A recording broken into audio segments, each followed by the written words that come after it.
Hello, कसे आहात तुम्ही? मागच्या व्हिडिओला चांगला रिस्पॉन्स दिलात, थँक यू. त्या व्हिडिओमध्ये मी म्हटलं होतं, की गिरीश कुबेर यांची 3 पुस्तकं नक्की वाचा. तेलाबाबतीतलं भरपूर नॉलेज मिळेल. आणि या व्हिडिओमध्ये लोकसत्ताचे संपादक गिरीश कुबेर हेच डायरेक्ट आपल्याबरोबर आहे. कारण भरपूर विषय आहेत त्यांच्याशी बोलायला आणि मला असं वाटलं, की डायरेक्ट त्यांनाच विचारूयात ना आपल्या मनातले प्रश्न. तर भरपूर इथे लिस्टच काढली आहे मी, की आपली ऑइल डिपेंडन्सी असेल, जम्मू काश्मीरमधले लिथियमचे रिझर्व्हज असतील, अमेरिकेचं हे सगळं पॉलिटिक्स आणि शेवटी तुमच्या माझ्या खिशातनं आता निवडणुका जवळ आल्या. तुमच्या माझ्या खिशातनं अजून किती पैसे पेट्रोलसाठी जाणार आहेत, डिझेलसाठी जाणार आहेत, आपण जगाच्या कुठल्याही कोपऱ्यात असलो तरी. तर असे हे सगळे छोटे-छोटे मुद्दे फ्रॉम लोकल टू ग्लोबल सगळे आपण गिरीश कुबेरांना आज विचारूनच टाकूयात. त्यांना आपण वेलकम करू. सर नमस्कार, कसे आहात तुम्ही? नमस्कार. जगास चालू आहे मस्त.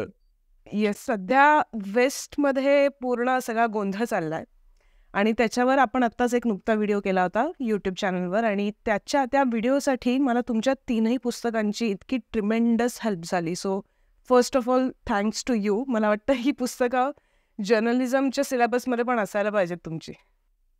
धन्यवाद. म्हणजे खरं म्हणजे मला सुखद आश्चर्य वाटतंय, कारण पत्रकारितेत असूनही कोणीतरी वाचतंय हीच अलीकडच्या काळात आनंद वाटावी अशी भाव आहे. त्याच्यामुळे पुस्तक वाचलंस आणि प्रतिक्रिया दिलीस, मनापासून धन्यवाद. Thank you sir. तर बेसिकली खूप गोष्टींवर खरं तर बोलायचं आहे, पण मला वाटतं की कॉमन मॅनला ना सगळ्यात जास्त कुठलाही ग्लोबल क्रायसिसचा परिणाम तेव्हा जाणवतो जेव्हा आपल्याला 1 लिटरमध्ये जास्त पैसे द्यायला लागतात आणि तेव्हाच आपल्याला काहीतरी रिअलाईज होतं. सो लोकल ते ग्लोबल अशा सगळ्या विषयांवर मला तुमच्याशी चर्चा करायची, गप्पा मारायच्या आहेत आणि एकदम आपलं कोलोक्युअल डिस्कशन ठेवूयात. हे असं टिपिकल प्रश्नोत्तर असं माझं पण तेवढं नॉलेज नाही, त्याच्यामुळे मला खूप समजून घ्यायचं आहे तुमच्याकडनं. तर बेसिकली खूपदा तुम्ही पण हे सांगितलेत, की इंडियाची ऑइल डिपेंडन्सी आता प्रचंड आहे आपली.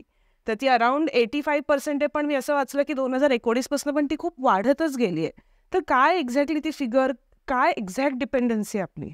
आणि कसं होतं की आपल्याला जे काही तेल लागतं, खनिज तेल, पेट्रोल, डिझेल, नाफ्ता, केरोसिन जे काय असेल ते, जे 100 लिटर समजा ते रोजची गरज असेल ना, तर 85 ते 88 लिटर आपल्याला परदेशातनं आणावं लागतं.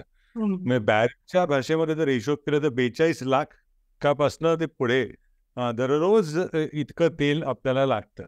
त्याच्यामुळे ती आपली अवलंबित्व ते आहेच आहे, त्याला काही नाकारू शकत नाही. आणि कितीही पर्यायी ऊर्जा, मग या गाडीचा पर्याय, विजेचा पर्याय वगैरे विचार केला तर तेलाचं मरण इतक्या लवकर जवळ आहे असं वाटत नाही.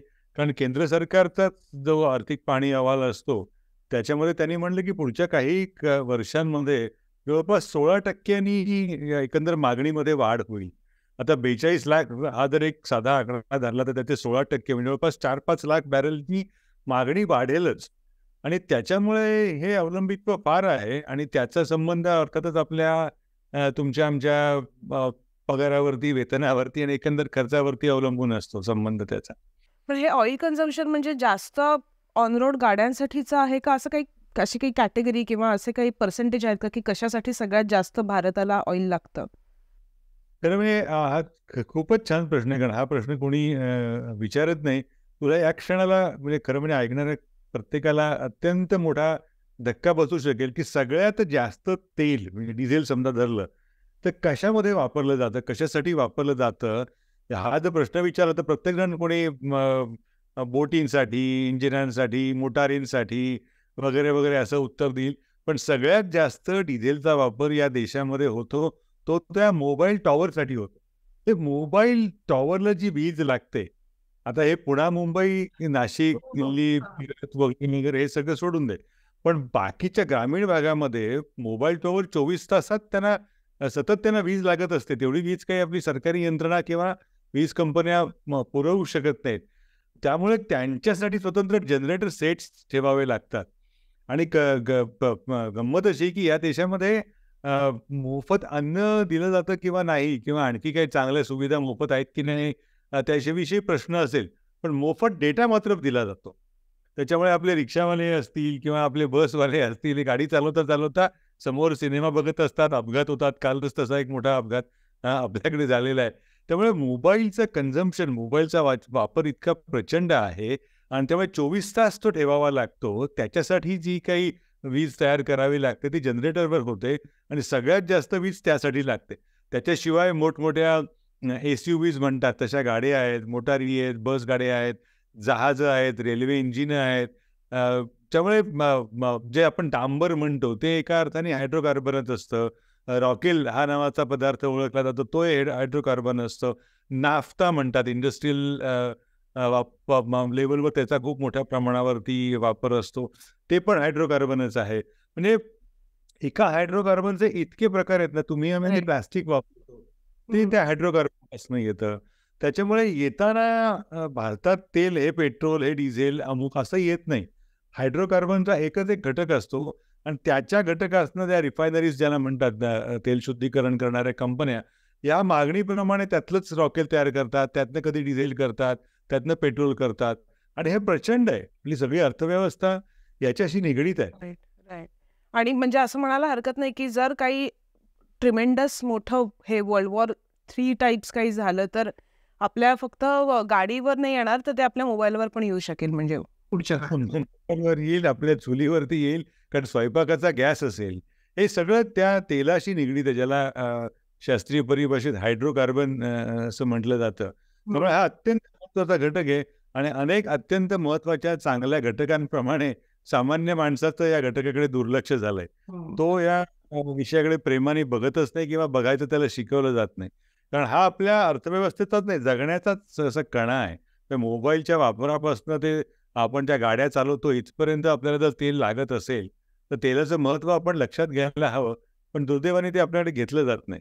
राईट. सर म्हणजे सुखी तर माणूस त्या बाबतीत फ्युएलच्या बाबतीत कधी पाहिलाय मी असं वाटतच नाही की आपण प्रत्येक वेळेला आपल्याला त्रास असतो की 1 लिटर मागे आपल्याला एवढे पैसे द्या. म्हणजे भारतात आत्ता मी नाहीये पण इथे पण आम्हाला त्रासच असतो की 1 लिटरच्या मागे 1.9 म्हणजे $1.90 कधी $2.30 होतात ते कळत नाही.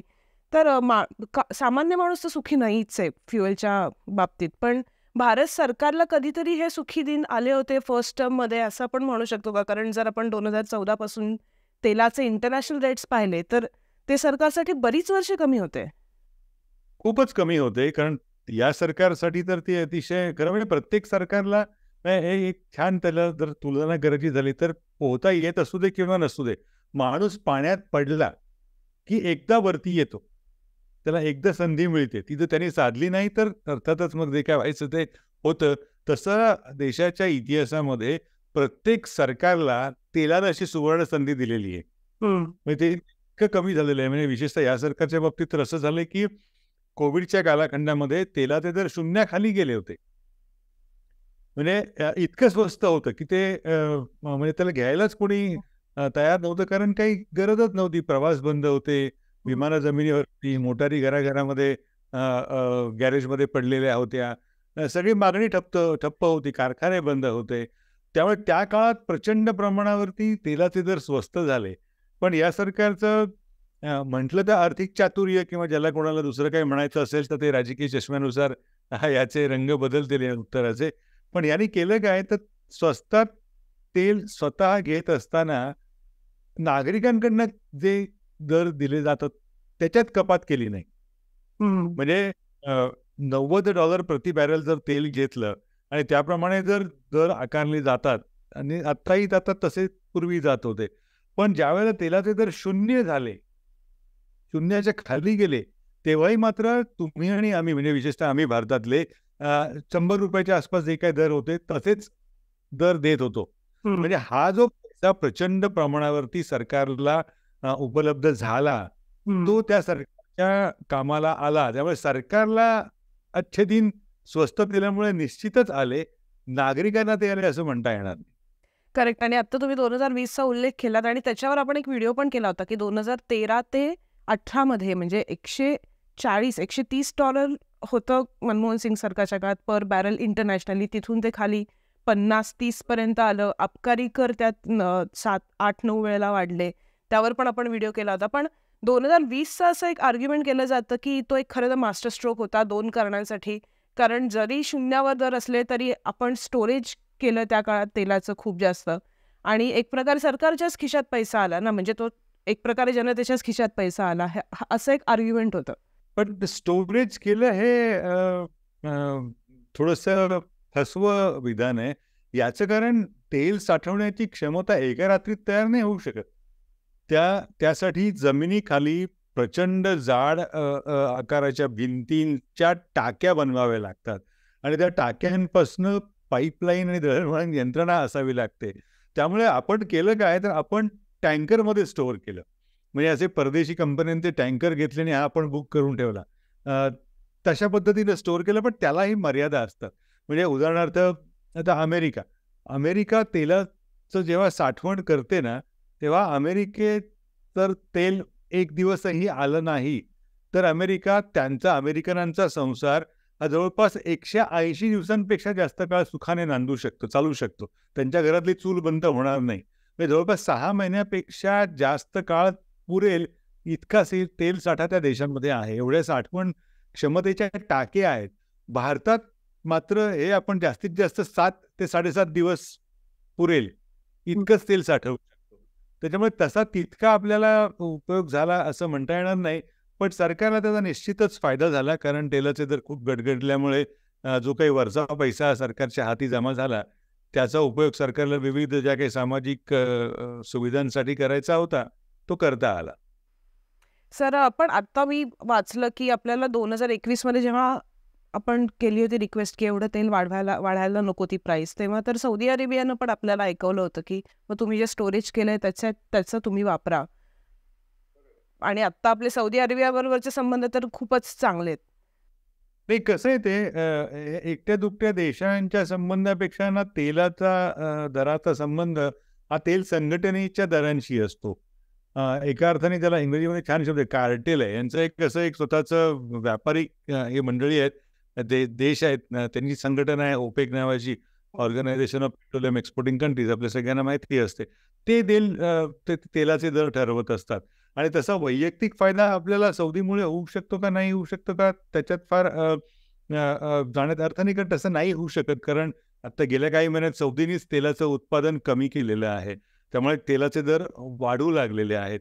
तसा वैयक्तिक फायदा या संघटनेतील जे सदस्य नाहीत त्या देशांबरोबरच्या मैत्रीपूर्ण संबंधांमुळे निश्चितच होतो. म्हणजे उदाहरणार्थ रशियाने आपल्याला अत्यंत स्वस्तात तेल काही काळ विकलं, त्याचा फायदा निश्चितच झाला. सौदी बरोबर झाला असं म्हणता येणार नाही. सर, खरं तर दोन गोष्टींवर बोलायचं आहे की इराण आणि भारत आणि सौदी अरेबिया. पण त्याच्या आधी आता आपला हा सगळा फ्युएलचा मुद्दा चालला असेल तर लिथियम कडे किंवा EV कडे भारत आता अजून किती वेगानं धावतोय हे बघितलं पाहिजे. पण जम्मू काश्मीरमध्ये ते रिझर्व्ह सापडलेत आणि त्याचं ऑप्शनिंग आता होऊ शकतं आणि त्यातही प्रायव्हेट प्लेयर्स आता इन्व्हॉल्व्ह होऊ शकतात. हे डॉट्स मला जोडता येत नाहीयेत, पण त्याच्यात ते जोडले तर त्यातनं एक चित्र तयार होऊ शकतं एवढंच कळतंय आता मला जेवढी समज येतात. कसं आहे ते साठे सापडलं हे खरं आहे. पण कसं असतं, हे साठे व्यापारदृष्ट्या आर्थिकदृष्ट्या खडून काढावेत इतके आहेत का, इतक्या क्षमतेचं ते लिथियम आहे का, आणि त्याच्यासाठी जी भांडवली गुंतवणूक करायची आहे तिचा परतावा येईल इतका त्याचा आकार आहे का, हे 3 मुद्दे अजून निश्चित व्हायचेत. म्हणजे अनेक भूभागांमध्ये जमिनीखाली तेल असू शकतं, म्हणजे ते काय फक्त पश्चिम आशियात आहे असं नाही. पण ते काढण्याचा जो खर्च आहे तो ते तेल काढल्यानंतर विक्रीतून येणाऱ्या उत्पन्नापेक्षा जास्त असल्यामुळे अनेक देशातलं ते तेल त्याचं निघू शकत नाही. तसंच लिथियमच्या बाबतीमध्ये अजून हे जे 3 महत्त्वाचे मुद्दे मांडले त्याची निश्चिती व्हायची आहे. त्याच्यानंतर त्याची खाण क्षमता निश्चित झाली, त्याची ज्वलन क्षमता निश्चित झाली की मग त्याचे लिलाव करणं आणि मग काय खाजगी कंपन्या येणं वगैरे ते सगळं नंतर सुरू होईल. पण पहिला मुद्दा त्याच्या क्षमतेचा आहे. सध्या तरी जगामध्ये 2-3 देशातच याचे प्रचंड साठे आहेत. एक खंडातला बोलिव्हिया देश आहे, व्हेनेझुएला आहे, काही प्रमाणात चीनमध्ये ते साठे आढळलेले आहेत. आणि तिथेही त्यावरती खूप मोठी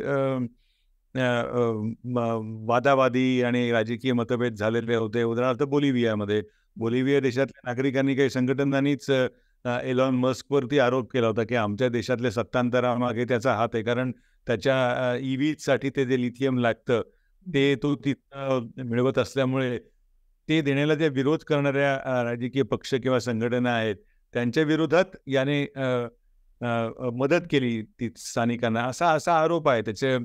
आणि हे आरोप खरे खोटे हे कधी आपल्या व्यवस्थेत सिद्ध होऊ शकत नाही. त्याच्यामुळे लिथियम मिळणं आणि त्याचा वापर हे खूप मोठं आणि जिकिरीचं काम आहे.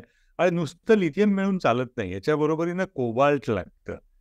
आता कोबाल्ट जगामध्ये 1-2 देशातच प्रचंड प्रमाणावरती मिळतं. एक नायजेर नावाचा जो देश असेल तो आणि नायजेरिया या सगळ्या परिसरामध्ये, आणि ते काढणं हे अतिशय अमानुष आहे. कारण कोबाल्ट हे अत्यंत छोट्या अरुंद खाणी, म्हणजे ज्याला खाणी म्हणणं शब्द पण नाही, छोट्या-छोट्या अशा नळकांड्यातनं जाऊन उतरून ते काढावं लागतं. कारण कोबाल्ट हे कोळशासारखं प्रचंड प्रमाणावरती त्याचा उपसा होऊ शकत नाही. मग या काढणाऱ्या या ज्या काही कंपन्या त्याच्यात गुंतल्यात त्या काय करतात, मोठी माणसं जाऊ शकत नाहीत. लहान मुलांचा वापर त्याच्यामध्ये केला जातो आणि लहान मुलांचे देह लहान, हात लहान, बोटं लहान, त्याच्यामुळे त्यांना ते उकरणं सोपं पडतं, त्यांच्याकडनं जास्त काम केलं जातं. म्हणून हे अतिशय अमानवी आणि निर्घृणपणे हे सगळं केलं जातं. म्हणून तो जो इथला जो एक मुख्य मुद्दा जो असतो ना, की ज्याला आपण पर्यावरण स्नेही ऊर्जा म्हणतो, ती खरोखर पर्यावरण स्नेही आहे का? लिथियमचा हा असा वापर आणि हे कुठे होतं हे जगात? कोबाल्ट आफ्रिकेला काढावं लागतं. नायजेर वगैरे हे सगळे आफ्रिका खंडातले 1-2 देश आहेत.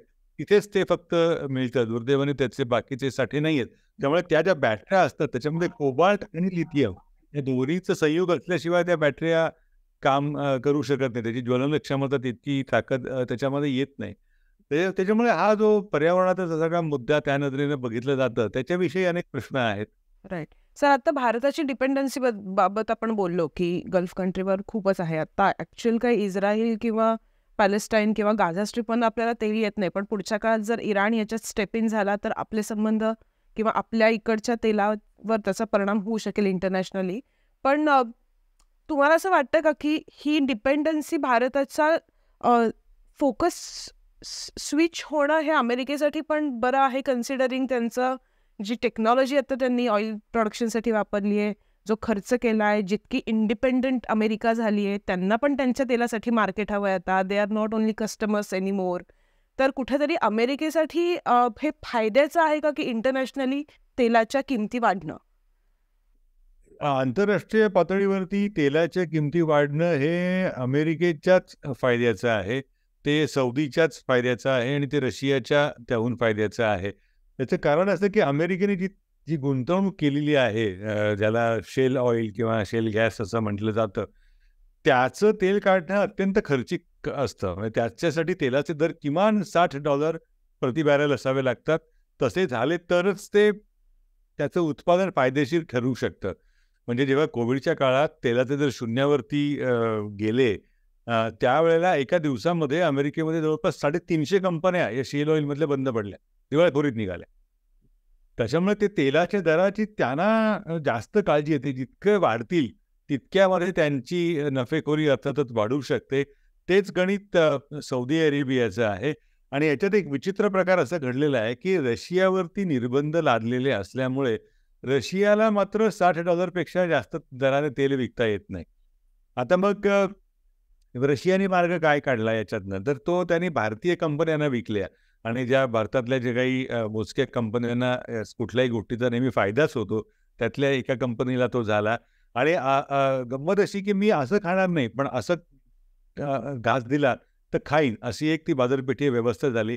त्या भारतीय कंपनीनी जगाने बंदी घातलेलं रशियाचं तेल विकत घेतलं आणि ते ज्याला नो मॅन्स लँड म्हणतात, तसं नो मॅन्स समुद्रामध्ये एक पट्टा असा असतो की जो समुद्री दोन्हीचा भाग हा कुठल्याच देशाच्या मालकीचा नसतो. तशामध्ये जाऊन हे तेल ज्यांनी रशियाच्या तेलावर बंदी घातली आहे त्या देशातल्या कंपन्यांना विकलं.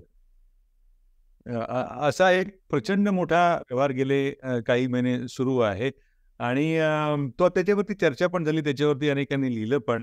त्यामुळे हे तेलाचं समीकरण जितकं राजकारण आहे, तितकं अर्थकारण आहे, तितकंच हे असं गुंतागुंतीचं देवाणघेवाणीचं पण प्रकरण आहे. म्हणून ते लक्षात घेणं मला असं वाटतं महत्त्वाचं वाटतं ते. पण भारत जेव्हा आता म्हणजे विश्वगुरू होणार आहे, तेव्हा भारतानं कोणाबरोबर 2 हात लांब राहिलं पाहिजे किंवा कोणाबरोबर अधिक जवळीक जी आहे ती नीट मेंटेन केली पाहिजे, असं तुम्हाला वाटतं विश्लेषक म्हणून? ऑस्ट्रेलियात राहून भारत विश्वगुरू होणार याची खूपच खात्री पटलेली दिसते. आणि हे एक छान गमतीशीर हल्ली काही महिने किंवा वर्ष मी अनुभवतोय. जे इथून बाहेर गेलेले असतात, इथे काही जमत नाही किंवा जास्त काही कमवायचं असतं, त्यासाठी गेलेले असतात. तिथून ते जास्त जोरात मोठ्यानं बरोबर. त्यांना त्यांना विश्वगुरुत्व आलंय आपल्याला अशी खात्री पटते. सर 2च होऊ शकतो. एक तर विश्वगुरू म्हणू शकतो, नाही तर आम्ही स्वतःला देशद्रोही म्हणू शकतो. म्हणजे 2 पैकी एका कुठल्यातरी कॅटेगरीत जायला लागेल. म्हणजे काहीच म्हणायची गरज नाही, कारण 2 टोकांमध्ये सत्य असतं असं नाही, ते मध्येच असतं. नाही, मुद्दा त्यातला हा म्हणजे दुरून डोंगर साजरे असं जसं जी म्हण आहे, त्या पद्धतीनं तिकडून भारत विश्वगुरुत्व मिळाल्याचं अनेकांना साक्षात्कार होतोय. चांगलं आहे तसं मिळत असेल तर. पण त्यासाठी अर्थव्यवस्थेचा आकार हा वाढायला हवा आणि आता आपण 5 लाख कोटी डॉलर्सची अर्थव्यवस्था होणार आहोत, असं सांगितलं जातंय. 2047 पर्यंत $80 होऊ किंवा काय वगैरे, वगैरे. पण त्याच्यातला गमतीचा मुद्दा असा असतो, की देशाच्या अर्थव्यवस्थेचा आकार वाढला म्हणजे नागरिक सधन झाले असं होत नाही.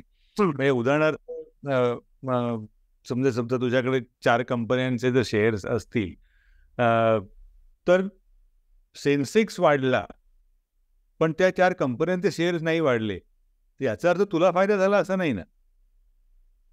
सेन्सेक्स भले तेजीत असेल, तसंच अर्थव्यवस्थेचा आकार वाढला तर त्याच्या बरोबरीनं दरडोई उत्पन्न वाढेल अशी व्यवस्था झाली, तरच ते विश्वगुरुत्व लवकर येऊ शकेल.